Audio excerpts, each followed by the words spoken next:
السلام علیکم ورحمۃ اللہ وبرکاتہ۔ اردو املا کے متعلق قواعد چل رہے ہیں۔ آج بھی اسی ترتیب سے چند قواعد آپ حضرات کے سامنے پیش کیے جا رہے ہیں۔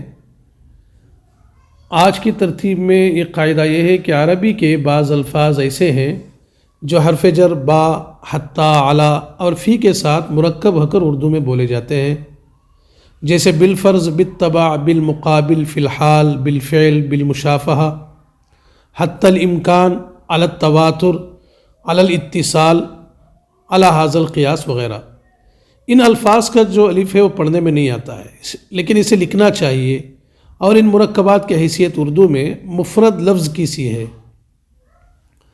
یہاں بعض حضرات نے قاعدہ بیان کیا ہے کہ جیسا سنو ویسا لکھو، یعنی جیسے ہم کو سنائی دے رہا ہے ویسے ہی لکھنا ہے۔ تو جو حروف ہم کو سنائی نہیں دے رہے، یعنی جن حروف کی آواز نہیں آ رہی، اسے کیوں لکھا جا رہا ہے؟ یہ اصول بعض حضرات نے بیان کیا ہے، اور کہا ہے کہ فی الحال، فی الوقت، بالمقابل اور بالطبع، ان جیسے الفاظ کو الف کے بغیر لکھنا چاہیے، جیسے آپ اسکرین میں دیکھ رہے ہیں۔ لیکن اس کا یہ جواب دیا گیا ہے کہ ایسا کرنے سے اردو املا میں کئی دشواریاں پیدا ہو جائیں گی، کیونکہ اس اصول کے مطابق خوش، خواب، خود، خواہش، ان الفاظ کو بغیر واو کے لکھنا ہوگا، اس لیے کہ بغیر واو کے ہی ہم کو سنائی دے رہا ہے۔ ایسے ہی تعلیم، تعظیم، معلوم، شمع، ان الفاظ کو عین کے بجائے الف سے لکھنا ہوگا، اس لیے کہ عین کے بجائے الف ہی سے ہم کو سنائی دے رہا ہے۔ ایسے ہی عبد الصمد، عبد الرشید، عبد الوحید وغیرہ سے الف لام یا صرف الف حذف کرنا ہوگا، لیکن ایسا نہیں کیا جاتا ہے۔ تو معلوم ہوا کہ جیسا سنو ویسا لکھو کا اصول کلی طور پر کارآمد نہیں ہے، اس لیے مرکبات کو اصلی صورت میں لکھنا چاہیے۔ ایک اور قاعدہ ہے عربی کے متعلق کہ عربی کے بعض مرکبات جو اردو میں عام ہو چکے ہیں، ان کو الف کے ساتھ لکھنا چاہیے، جیسے عبد اللطیف، عبداللہ، ما بہ الامتیاز، درس القرآن، ما فی الضمیر، فقید المثال، ساقط الاعتبار، نصف النہار، آخر الذکر، اظہر من الشمس وغیرہ۔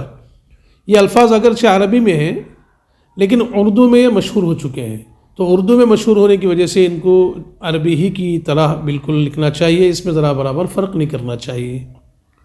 ایک اور قاعدہ ہے کہ عربی میں چھوٹا سا الف جو یا پر لکھا جاتا ہے، وہ صرف یا کے ساتھ خاص نہیں ہے، کبھی دوسرے حروف پر بھی لکھا جاتا ہے، جیسے اسماعیل، اسحاق، سلیمان۔ لیکن ان حروف پر جب وہ لکھا جاتا ہے تو اس کا نام الف مقصورہ نہیں ہوتا۔ الف مقصورہ اس الف کا نام اس وقت ہوگا جب وہ یا کے اوپر لکھا جائے۔ تو بہرحال ان حروف پر جب یہ الف چھوٹا سا لکھا جاتا ہے، اب یہ الفاظ جب اردو میں استعمال ہوں تو وہاں چھوٹا الف نہیں لکھا جائے گا، بلکہ پورا الف لکھا جائے گا، جیسے آپ دیکھ رہے ہیں اسماعیل، اسحاق، سلیمان وغیرہ۔ ایک اور قاعدہ، عربی کے بعض الفاظ کی جمع فعالہ کے وزن پر آتی ہے، جیسے صحرا سے صحارا، دعویٰ سے دعاوا، فتویٰ سے فتاوا، اور یتیم سے یتامہ۔ ان کے املا میں الف کو یا کے اوپر اسی طرح رہنے دینا چاہیے جیسے عربی میں آتا ہے، کیونکہ یہ واحد کی جمعیں ہیں اور ان سے ایک خاص وزن کی طرف اشارہ بھی ہو رہا ہے، اور اس واسطے بھی کہ اس نوع کے الفاظ صرف چند ہی ہیں، اور ان کا استعمال علمی اور ادبی زبان کی بہت اونچی سطح پر ہی ہوتا ہے، اس واسطے اس الف کو باقی رکھنا چاہیے، اس الف کو پورے الف کے ساتھ لکھنا نہیں چاہیے۔ آج بس اتنا ہی، والسلام علیکم ورحمۃ اللہ وبرکاتہ۔